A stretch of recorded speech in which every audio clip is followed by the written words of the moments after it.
watchers, welcome to Perth Watch, your horology channel broadcasting from right here in Perth, Western Australia. Today, I have a piece from Ergon Watches, a relatively new brand. I believe this is their second production model after their first dive style model. This is their second one. It is a sister brand to Zelos. So, I guess they're starting with a degree of know-how.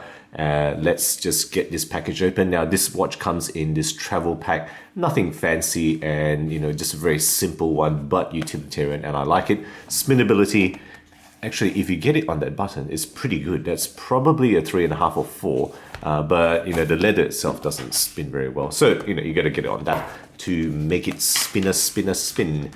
Now, in here, spare links and warranty card, which is brushed metal. Kind of cool, I guess. But that's all I'm getting on this watch. Put away the package, open this up, and let's show you guys the watch in closer detail. So guys, what we have here is the Ergon Adventum stainless steel in ocean teal color. The retail for this watch is $359 USD. It is available in a midnight as well as a blizzard white. The midnight actually comes with gilt markers and hands, whereas the blizzard comes with black markers and hands. So you're getting a range of variety here.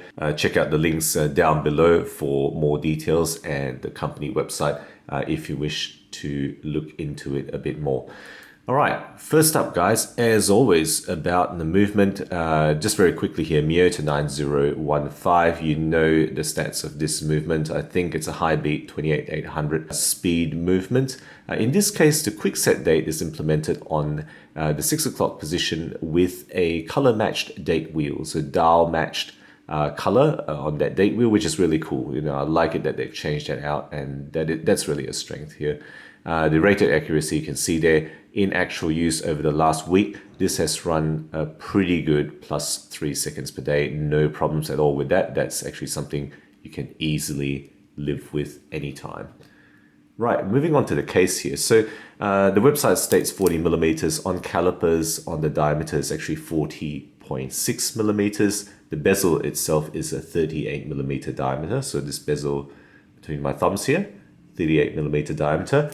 11 millimeters on the thickness with 20 millimeter lug width. Okay, so the actual lug is 20 millimeters, but of course that female end link is a little bit smaller than that, considerably smaller than that, I should say.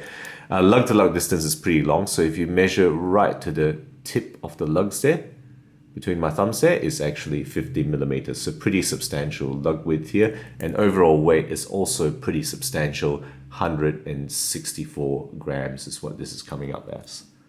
In terms of finishing, you're getting longitudinal brushing on the top surface of the bezel as well as the top surface of the case and lugs, and that longitudinal brushing continues to the bottom of the case back there. You're getting longitudinal brushing at the bottom of the lug surface there. Hopefully I can show you guys that, and vertical brushing right on the side of the case. But you're getting a polished bevel, so you can see there's quite a bit of work that's gone into this bezel. There's kind of bevels or flat surfaces that have been cut out there, and that bevel surface is polished, as well as a top bevel and a bottom bevel polished on the case there. So quite a bit of differential finishing and transitions between brush and polish, which is not easy to do. They've put some work into this particular case there. Now the case back is circular brush on the periphery, and then you can see that kind of mountain range stamped motif that you can enjoy at the back there. Let me know if you recognize what mountain range that is. I am not sure. I don't really know my mountains very well. And then it's got a sign crown, which interestingly, there's no kind of thread or grip on the crown. It's actually relatively smooth. I mean, it's a kind of I guess a rounded octagon, you might say, but it's a smooth finish here. The water rating they've gone for is 100 meters. So kind of like an everyday activity type of watch. You can wear it in almost any occasion. That's really what this gives you. Right, moving on to the dial then. So the dial here is ocean teal. So it's a teal colored dial. This is a fume dial, so of course it does fade to the nearly black on the periphery here. It's got a texture on the dial that's like an oblique cube style texture, or hexagonal, I guess, on the periphery of those cubes. An interesting three-dimensional feel to it. It does have an applied logo, which is polished, and a date window, which is brushed, and also 11 applied indices, which dual finishing on the indices, which is pretty nice. It's got a bit of polish and then brush around the lume filled rectangle or polygon there. The chapter ring is on the flange, and that's printed. The hands are jewel finish, polygonal hands, right? So it's got polish on the sides as well as brushing on the center. And it's even got a bit of a cutout. So I guess you might call that partially skeletonized on the hands, the main hands anyway. The second hand has a polygonal counterbalance with a red tip. The looms are on the two main hands and the 11 indices. It's C3 X1 Superluminova, and of course I'll show a loom shot for you guys right here for you to see how it glows in the dark.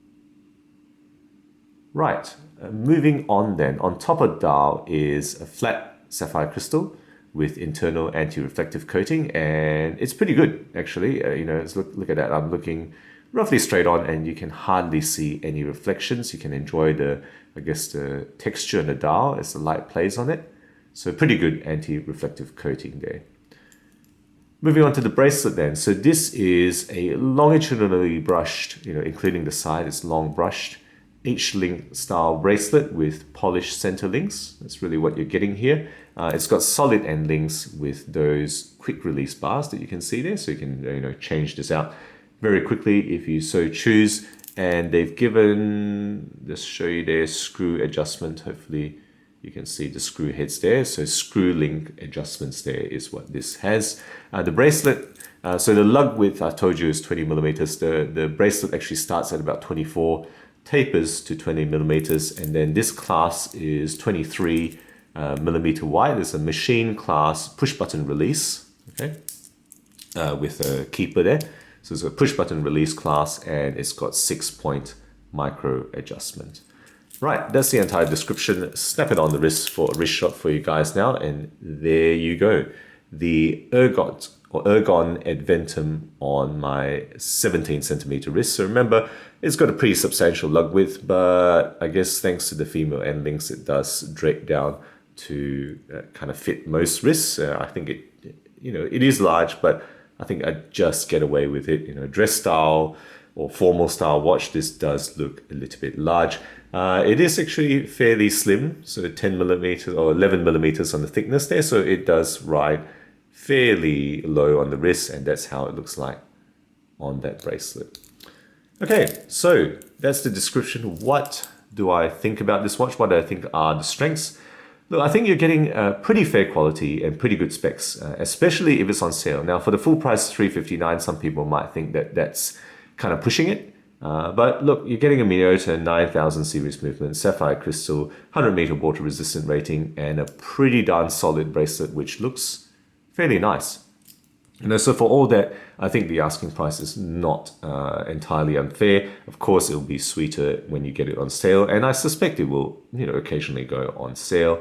The finishing is pretty well done. As I mentioned, they've gone for quite a few differential changes on the case there, so that takes a bit of work. So that's not bad. I can enjoy that. I do respect that.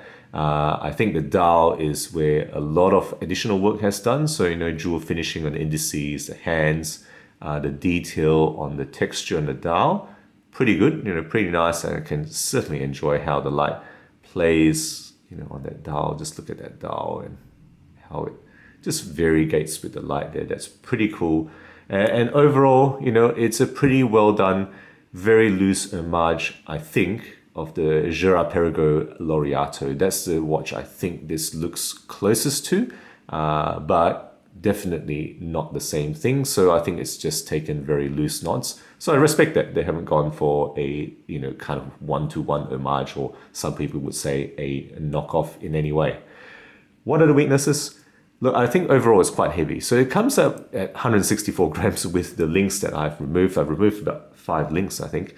And that's about the same or nearly up to my Omega Seamaster 300 meter, full-blooded diver. On a watch like this, I think that's a little bit heavy, and I think they probably would have done better with a slight downsizing. Maybe if they made it 39 millimeters, I suspect it would be better. In this case, one of those stories of less being more, perhaps. Let me know what you think about that. The smooth crown, right? No grip there. Might be contentious for some. I've shown this to some friends, and they grab the crown and go, ooh, not sure I like that feel. There's no grippiness in the crown there. I guess if you're going to wear it all the time, you're not going to have to operate that very much. And then lastly, just a little comment, the bracelet finish perhaps needs a little bit of attention. So that edge there, right, that edge there is a little bit sharp, and after half a day's wear or so, I feel like I want to take this off, and it does kind of leave a mark on my skin where I wear it. It's just slightly uncomfortable. I like to wear it with about 1 index finger tip clearance. If you wear it looser than that, you might not feel that at all. So guys, there we go. My thoughts on the Ergon Adventum. Let's flip the camera around now for the wrap up. So there you go, guys. I hope you enjoyed that quick fire review. Let me know your thoughts and comments below. Always look forward to the discussion from my viewers. Guys, if you enjoy my videos, do consider subscribing. New content every week, always aiming to be objective and unbiased about all things horology. Thank you again for sticking with me, and as always, I'll catch you guys again next time.